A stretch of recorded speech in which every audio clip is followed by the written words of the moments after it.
कहते हैं कि शादी का लड्डू जो खाए पछताए, जो ना खाए वो भी पछताए। अगर आप कुंवारे हैं और इसी दुविधा में जी रहे हैं तो आप कुछ दिन के लिए शादी करके शादी की बाद वाली लाइफ का अनुभव ले सकते हैं। अब आप सोच रहे होंगे कि आखिर हम ये बात किस आधार पर कह रहे हैं और इस तरह की बात हम इस वीडियो में क्यों करने लगे हैं, तो हम आपको समझा देते हैं। आज हम आपको एक ऐसे जगह के बारे में बताने जा रहे हैं जहां भारत की सबसे बड़ी संख्या में पर्यटक पहुंचते हैं। एक ऐसी जगह जहां की महिलाएं कुछ दिन के लिए पर्यटकों से शादी भी करती हैं। दुनिया का ऐसा देश जहां पर्यटकों के लिए कुछ ही दिन की पत्नी का इंतजाम किया जाता है।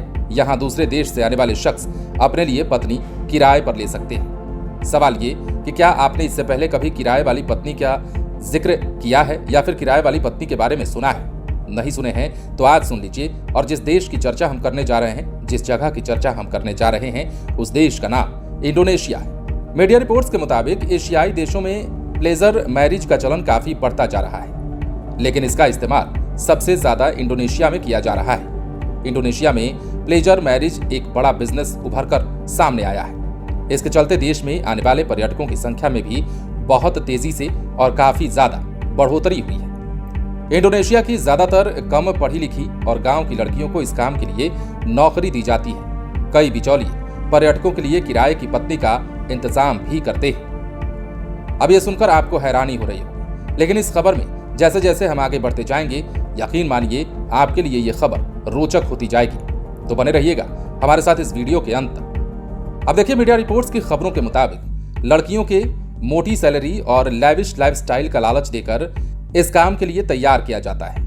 दलालों के पास आने वाले देश में अकेले पर्यटकों की पूरी जानकारी भी रहती है।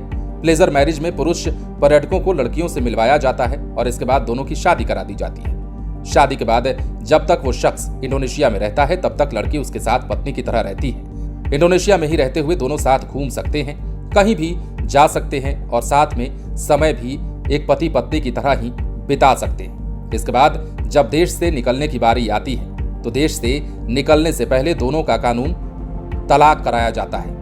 मतलब कानून के तहत दोनों का तलाक हो जाता है। हालांकि इंडोनेशिया सरकार ने प्लेजर मैरिज पर बैन लगा रखा है, इसलिए ये काम चोरी छिपे किया जाता है। शादी और तलाक का पूरा प्रोसेस कानूनी होता है। लेकिन सबसे अनोखी बात यह है कि इंडोनेशिया में इस तरह की शादी जो है लोगों के लिए चर्चा का विषय बना हुआ है और ज्यादा से ज्यादा पर्यटकों की संख्या में इसी को लेकर के इजाफा हुआ है। हालांकि सरकार की ओर से बैन जरूर लगाया गया है, लेकिन चोरी छिपे इस तरह के काम को अंजाम इंडोनेशिया में आज भी दिया जाता है और आज भी पर्यटक अपने लिए किराए की पत्नी का इंतजाम करते हैं और जब तक वहां रहते हैं साथ में रहते हैं और जब वहां से निकलने की बारी आती है तो कानूनी तौर पर उन दोनों का तलाक करा दिया जाता है। बने रहें लाइव सिटीज के साथ।